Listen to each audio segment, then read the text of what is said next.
Hi, Teri here from Stamping Magic. Welcome back to my channel. Today's project is another fancy fold card.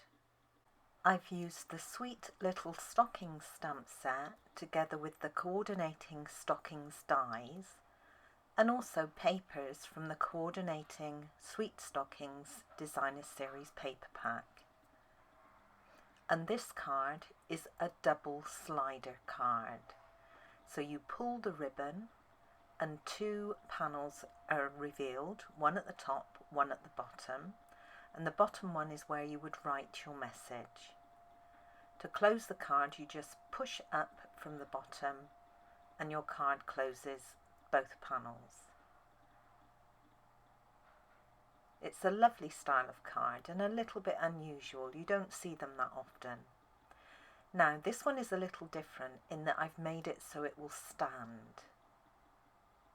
So on the back there's just a little very simple stand that you pull out so you can display the card on the mantelpiece.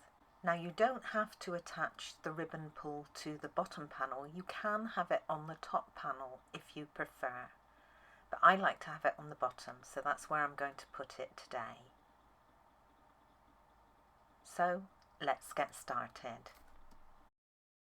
These are all the measurements you need for all the elements required to create this project. So if you're interested in reproducing it, take a screenshot so you can refer to it later. I'm using cherry cobbler for my card base. Now my standard card is A4 and I've cut this so it's A4 in length and it's 14 centimeters deep. Now if your standard card is 8.5 inch by 11 inches, sadly 11 inches is not quite long enough for this. You'd have to adjust the size of all the panels to get it to work. You need a length of at least 11.5 inches, so you'll have to cut your card from 12 by 12. So place this into the Simply scoreboard with the longest side across the top and score down at 3 5/8 of an inch, 7 3/8 of an inch and 11 1/8 of an inch. You want to score the little cherry cobbler square for the back stand at 1.5 inches. Taking a pencil, you're going to mark on the side opposite the score line at 1/2 inch up from the bottom. And then taking a pair of scissors, you're going to make a slanted cut from the mark to the bottom of that score line.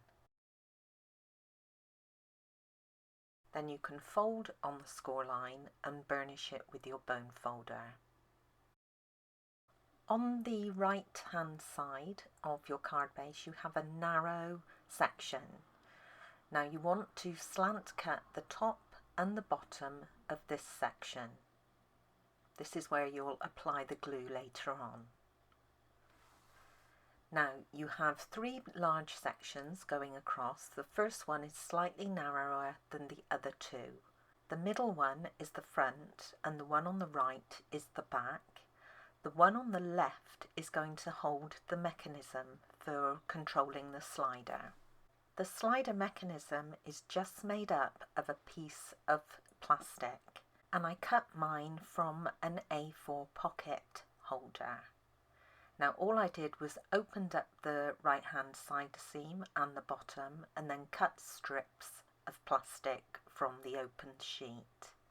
I need to make a channel on that left hand section so the plastic will sit in it and sort of spin around. So I'm going to cut a large notch at the bottom and the top of that first panel, and this is where the plastic will sit. There's various ways that you can make this notch. I'm going to use the everyday label punch, but in the past I've used the classic label punch. This is now retired, but if you have it, it'll be fine. You just want to make your plastic strip a little bit wider for this one, about 2 inches. Now, if you're using this one, all you do is line up the points on the punch with the edge of the card and then just punch it. Okay, and that will create a notch with a straight edge where the plastic can sit. Now, alternatively, you could use a die. You probably want one that's not quite as deep as this because it's not going to go through many die cutting machines. But using a die is not a problem as long as you can get it to fit. So you need something with a straight edge where the plastic can sit and that will create a notch. Whichever die or punch you use, make sure you centre it just by eye on that first panel. Now, I'm not punching very deep here, I just want that straight edge and some sides. So I'm just lining up my punch and punching it, and then you can see how much I've actually punched out to create the notch. Now, I've used a 1.5 inch wide strip of plastic for this, but you want it to just be a little bit narrower than your straight edge. So punch the bottom and the top. Next, I'm going to wrap the plastic around the two notches and check the overlap. Now, my plastic strip is about 11.75 inches long, and the overlap is a little bigger than I like. I like about an inch. So I'm just going to trim it back a little bit, and then I can secure it. I'm going to use tear and tape adhesive, which is a strong adhesive to hold the plastic together. Now, I've folded the top over and I'm adding the strip of tear and tape to the bottom, and then the bottom part of the plastic is open, and again I'm adding the strip of tear and tape to the bottom. Then I can remove the backing. When you join the two ends together, you don't want it to be too tight. So I'm pulling the top part taut first of all and bringing the bottom piece up. And then just before I stick it down, I'm going to make it just a tiny bit looser by pulling the top piece back just a little bit. So it's taut there. And then just that slight movement will loosen it slightly. And then I can line up the edges and stick it down. Now you want to position the glue strips towards the top. I can now fold on all the scored lines and burnish them with my bone folder.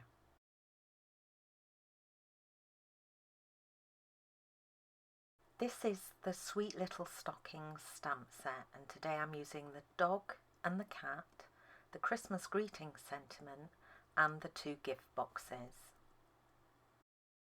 I'll be using cherry cobbler ink for the sentiment and then Memento Tuxedo black ink for everything else. So I'll stamp my sentiment first of all, and I'm stamping on normal weight basic white card, and then the little cat's head and dog's head. Then on another scrap I'll stamp the gift boxes, and I want 2 of the larger ones and 1 of the smaller.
The sentiment will be cut out using one of the stitched rectangle dies, and it's the second size down in this group. The dog's head and cat's head are going to be die cut using the coordinating stockings dies, and there's an outline die for each of them. Now I've also gone ahead and coloured and die cut the gifts, and I used the two corresponding gift box dies in the same set. Now these were coloured just using the Stampin' Blends markers. They weren't blended at all. Alternatively, you could use the Stampin' Right markers, or in fact any other colouring medium that you prefer. I have the two little animal heads here, as well as some die cut stockings. Now these I've die cut from the Sweet Stockings Designer Series paper, and they're on the sheet with the Evening Evergreen and the Bumbleberry stars on the back. And there's lots of different ones to choose from.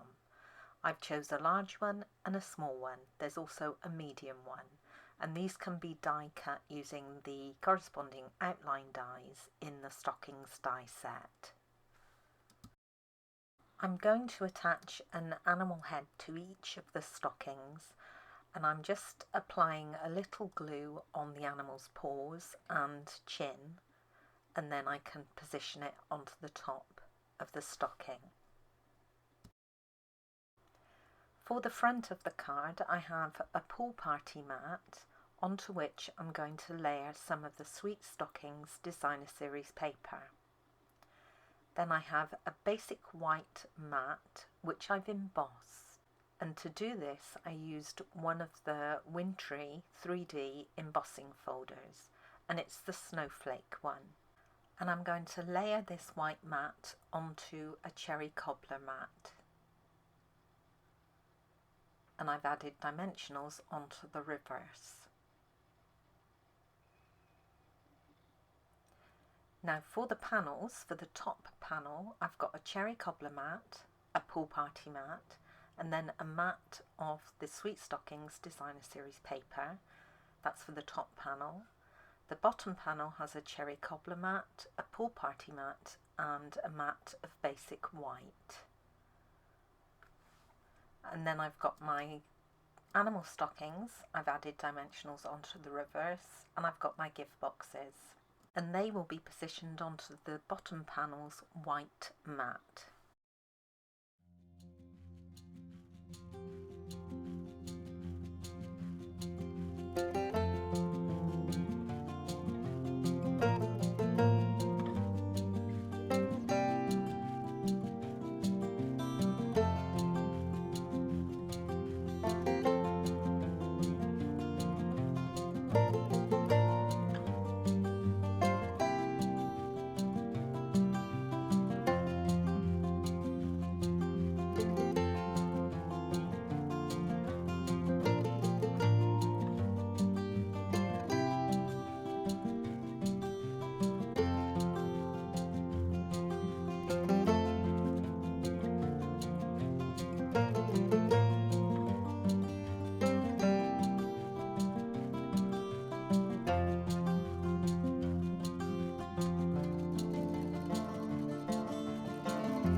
Before I layer up all the mats for the bottom panel, I need to add the ribbon.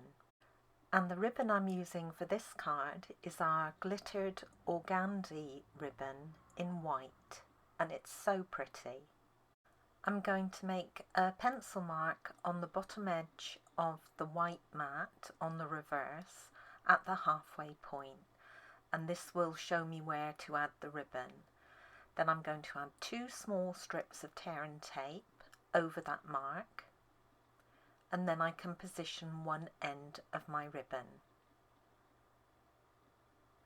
I'll apply two more strips on top of the ribbon and remove the backing, and then fold the other end of the ribbon up and secure it. And then finally, I'm going to add 2 more strips of tear and tape onto the top, and this should ensure that the ribbon does not pull away.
So now all my panels are complete, the front panel, the top panel and the bottom panel. I'm going to add the inside panels now to my card base. I'm using another small strip of tear and tape, and I'm positioning this over the top piece of tape that joins the plastic together. Then I can remove the backing, and you just want to make sure that there's no overhang of that glue. And then I'm going to position the bottom panel first of all. Now this goes face down onto the middle section, and you want to centre it. You want to align the top and bottom edges, and you want to make sure that the gaps on the side look even just by eye. You don't need to measure them. And then once you're happy, hold it in place and close the mechanism section onto it. To position the top panel, I'm going to place another little strip of tear and tape on the plastic, but this time at the bottom. And then taking my top panel, again it will go face down, I'm going to centre it on that middle section. Okay, so you want to make sure that the gap is the same on each side and align the top and the bottom edges. So you're not centering this on the mechanism panel, you're centering it on the middle section. And then give it a good press down. When you come to add glue to the narrow tab on the right hand side, once the glue's been applied, you need to tuck that tab over the top panel and then stick it to what is the mechanism panel. Okay, so it's a little bit fiddly, especially with wet glue. Now I don't use tape adhesive for this because I found that over time the tape comes undone, even when strong tape adhesive is used. So I always use wet glue now. So I've applied it all over that tab, and then I'll very carefully tuck that tab over the side edge of the top panel and then close the gap, and that will adhere it to my mechanism panel. And then you want to give it a really good press down. And if, like me, you've managed to get wet glue all over your card at this point, then if you use an adhesive remover, that will get rid of it.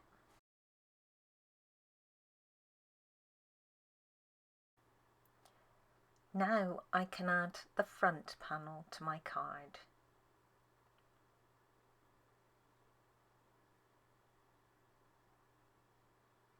And just make sure that you're adding it to the front and not the back.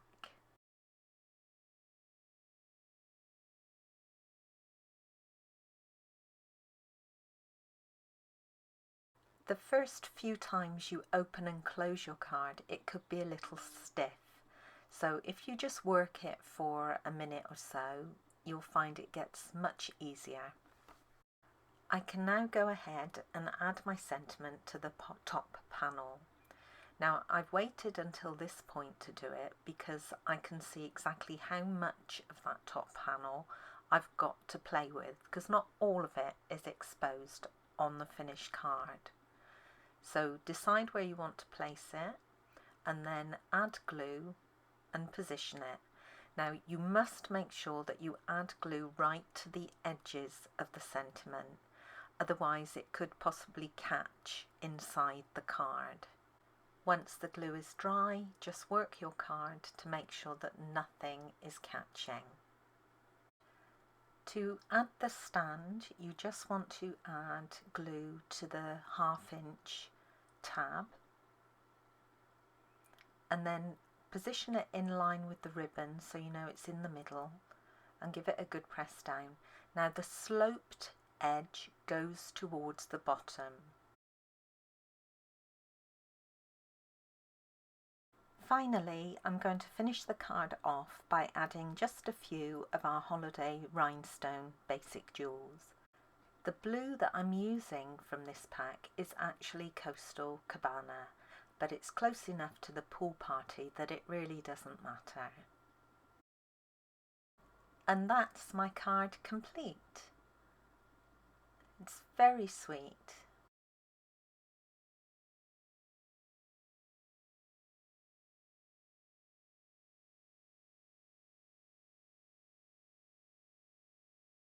Now the card will fit into a standard size envelope, but I've made a box for it. I've decorated it very simply, but I've sized it specifically for these double slider cards. I have created a video showing you how to create the box, so if you're interested, once the video's live, there'll be a link at the top right of the screen under the eye. And I've also made a box to hold my original card.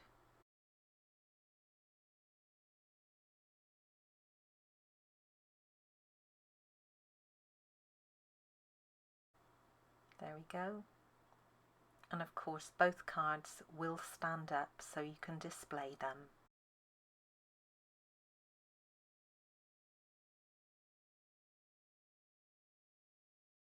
Thank you for joining me today. I hope you enjoyed this project. If you did, please give it a thumbs up and don't forget to subscribe and hit that notifications bell so you don't miss out on any future videos. Bye for now.